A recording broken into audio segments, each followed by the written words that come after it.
Celebrate. I'm Becky Norwood with Spotlight Publishing House, and this is the beautiful and amazing Tonya Pomerantz, and we are celebrating da da da da. Hold yours up, Tonya. Yay! Hey, it's so beautiful. Sex, self-esteem, and sheer stupidity, surviving your 20s and beyond. Tanya, there's quite a story behind this book that you wrote and the stories that are within the book. Let's talk about this journey for you and the getting it to this amazing point. Yeah, I've 30 years, Becky, 30 years. So I'm 52 and I started it when I was either 21 or 23, but I've always wanted to write a book and never thought it would happen. So there have been challenges and evolutions and developments. And yeah, so it's been a journey. It's the beginning of a journey, really, quite honestly. It is quite a beginning of a journey, but it is a fabulous journey. And what did it feel like when you got this beautiful book in your hands?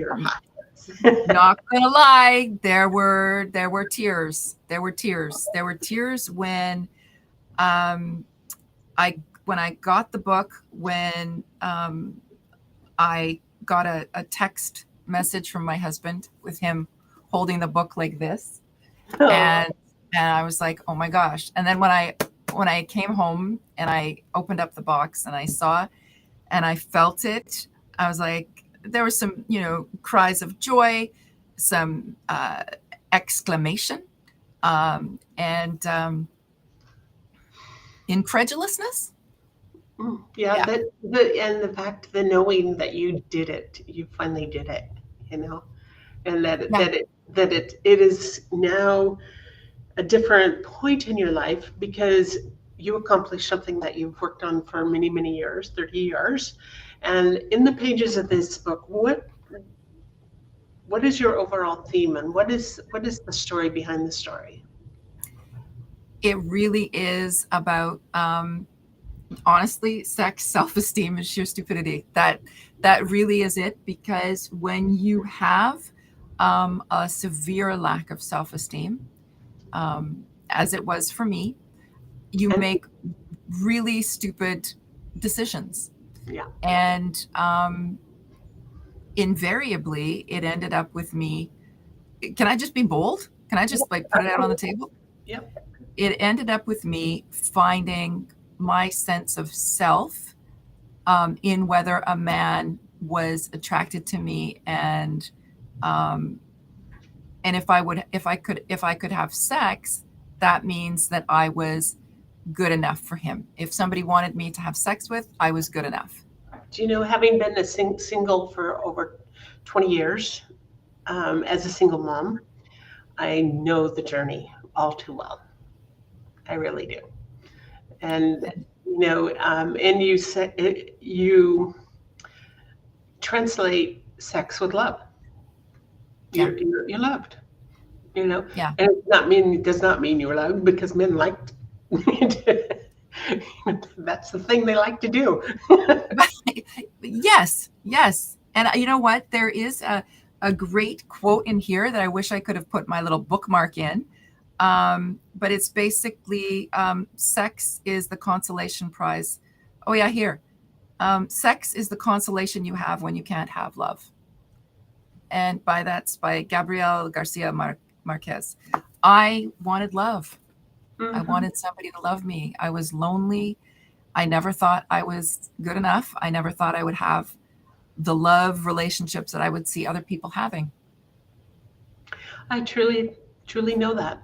Truly know that. And, at one point there was somebody that told me when I was single and I had two beautiful daughters and their dad was never a part of their lives, never.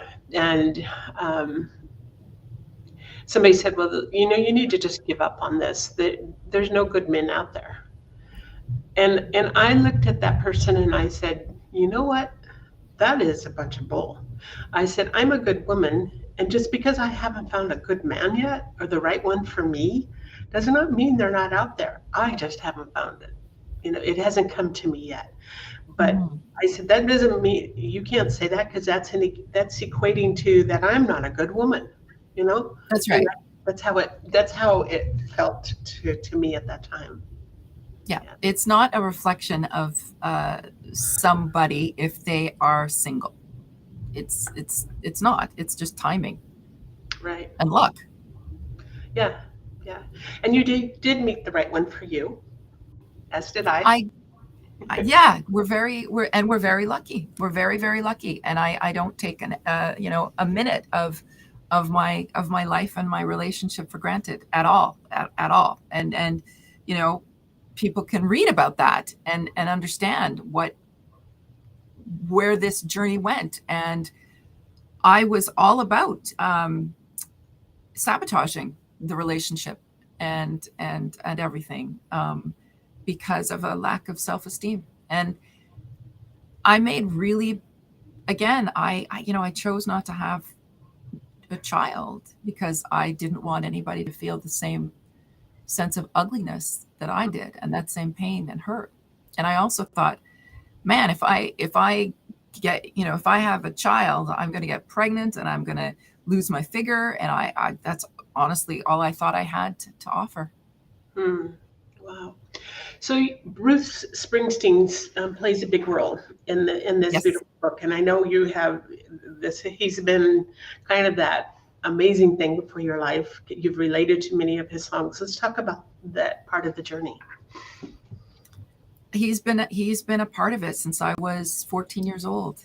He's more significant than any relationships I had, except for my husband, who often jokes that he's, number three behind Bruce, the dog, and then him.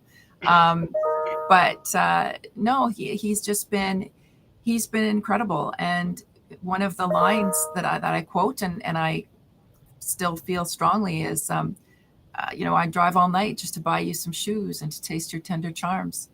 I just want to sleep all night again in your arms. Like that, that's all I wanted when I was 18 years old. And, um, you know, uh, his, his voice, and I mean that physically as well as metaphorically, his voice about, I was just listening to Dancing in the Dark, when he says, want to change my clothes, my hair, my face. I'm like, oh my God, he gets it. I'm not alone. And honestly, that's what I want somebody to feel when they're reading this book. Oh my God, she gets it. I'm not alone. There's someone else that feels this way. Um, and not a day goes by that I don't listen to at least one of his songs. So I am right now in absolute heaven because he was on Q yesterday. He was interviewed on Q, a talk show on CBC, and not a talk show, but a show. And I loved it. And last night when I needed to get to sleep, I turned that on and I listened to his voice as I went to sleep. And when I had to have surgery last year, I wanted his voice to be the last thing I heard. And his rendition of the song Dream Baby Dream got me through that whole surgical experience. I would sing it. I'd have my little mask on and I would be singing Dream Baby Dream. And, nobody would hear. And it would just be constantly going. And I would say to myself, dream, baby, dream. And, you can do it. And he's just incredibly inspiring. His attitude, his love of his fans, his journey and his evolution and his ability to reinvent himself. Like right now, he's got Only the Strong Survive, I believe is the title of his new album. And it's covers of the soul music that brought him joy and he experienced when he was growing up. So it's just wonderful. So he is a big, huge inspiration for me. That's awesome. Is there one favorite song out of all of them, or are they just all pretty much equal? Well, that first one, that Drive All Night, that was the song that when he sang it in concert on October 19th, 2012, henceforth known as like the best night of my life, I think. That was just incredible. But yeah, I mean, there's so many. It's vast, his catalog, and you never you never you never have the same song in mind for like a long time. It changes depending on what's going on in your life and your mind and your thoughts. I love it. I love him. I love his The music. thoughts. That's beautiful.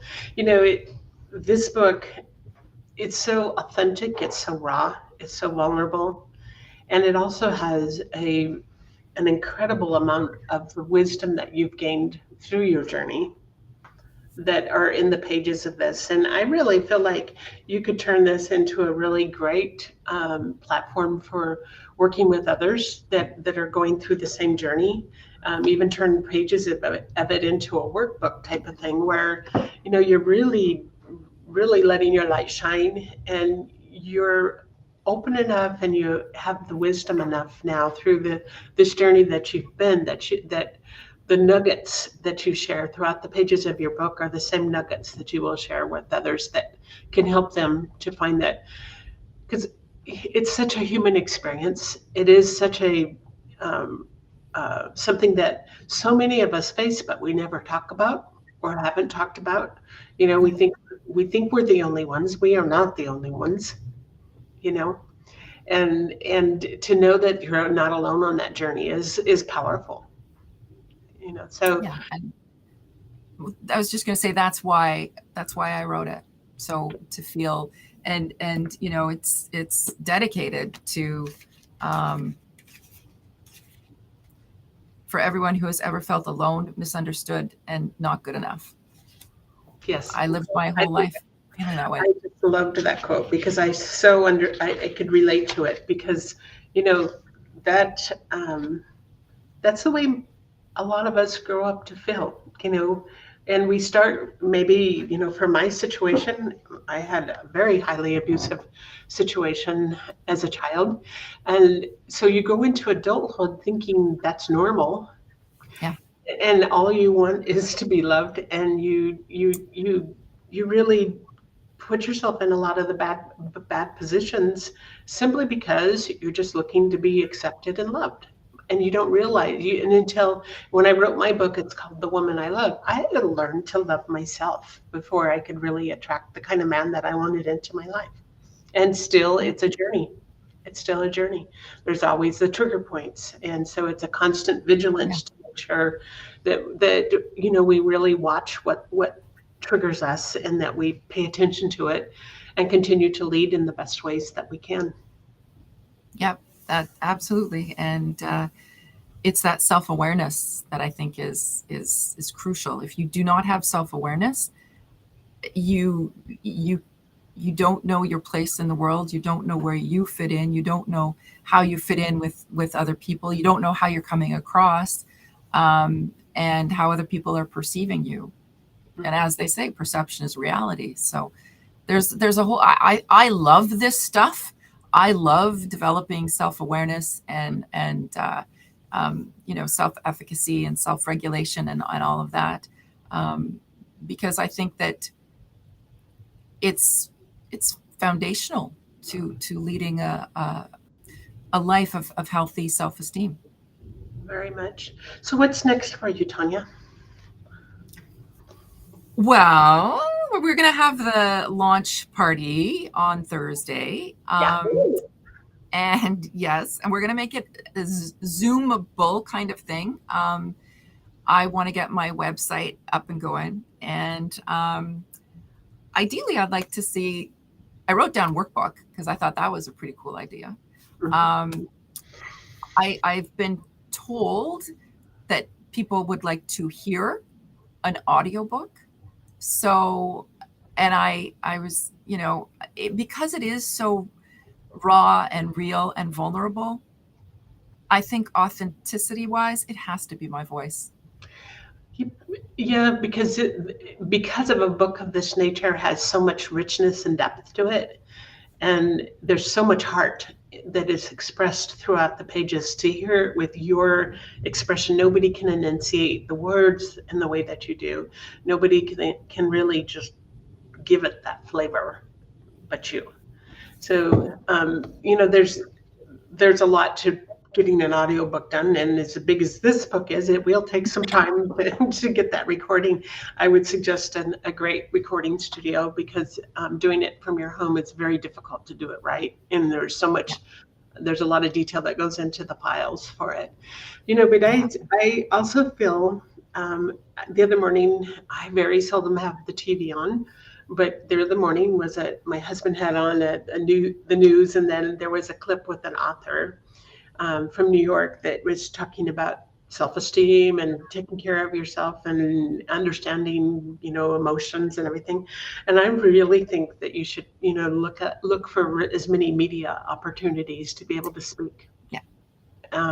Really, really get yourself out there, because your message is vital and it should be heard. It should be heard. Yeah. I'd like to be involved in high schools. I think that high school, typically girls, but there might be guys too that are interested, or members of the queer community, or people, non-binary, whatever somebody feels, a question of less than, a question of not good enough. I think that I'd like to do some motivational speeches, I guess, talks. And I'd like to work with young people. I'd like to work with women, help women get through the menopausal insanity, and really embrace this unbelievable and kind of exciting time in their lives where you can reinvent yourself, like Springsteen reinventing himself at 73. Like, he's just, that's very inspiring to me. And I want to help. I want to help women, and I want to help people be able to find their place in the world. And I want to get the word out about ovarian cancer. I'm very, very, very, very, very lucky that I don't have it. It came incredibly close, and that was another thing. Last year, I was like, "Uh-oh, girl, you better do it, because if you don't, like, you never know what's going to come up, and life is a series of somethings." So that was the biggest push I think I needed to get. Yes. Well, I'm so excited for you, because today we've launched the paperback version. The other day, on Friday, we launched the Kindle version, and you became a #1 bestseller. So pretty darn exciting to know that, and that's what the push is for today. So for anybody, we do have the link both in the chat and on the bottom of the screen. But if you go to Amazon and type in Tonya Pomerantz, her name is unusual enough that it will come right up with her book. And pick up a copy and share it with somebody that you think might could gain something, because this is a very universal issue. We don't hold the corner on the market to feeling like we need to work on building self-esteem. It is a very universal thing, and it is highly important that that we address the issue and we lead in the ways that we can. Yeah, and I appreciate your kind words and everything. And I have to say, one of the joys I've been getting is text messages or emails with pictures of people saying, "I just got it today," and then they have their dog or their cat, and they say, "Okay, I'm gonna cuddle up with my dog and curl up with your book and some tea." And I'm getting them from Australia, from the Netherlands, from Canada, from all over the world, and it's Beautiful. really cool. And because it is, like we say, it is universal. It is. Yeah. Congratulations. You've Thank accomplished you. a tremendous amount, and we celebrate you. And Celebrate you. I couldn't do it without you, Becky. I couldn't have done it without you. I couldn't. And and without Lynn, and what's that? It took a team of us. It takes a village. It Yeah. really does. And I'm so happy that I I was referred to you or you were referred to me, and that we connected from the moment that we first chatted, and I wanted to work with you. And I have truly enjoyed working with you. It's been, just fun to see the progress and in how many conversations. Do you think anybody will read this book? Do you really think I should get this book out? And those kind of conversations. But look at where you are today. It's here. All right, be sure and pick up a copy, and Tonya, take the time to celebrate. Take the time to really celebrate this time. What a beautiful accomplishment. So be sure and pick up a copy, and we will be sending this out into my database and putting a lot out on social media, and congratulations. Cool. Thank you so much, Becky. You're welcome.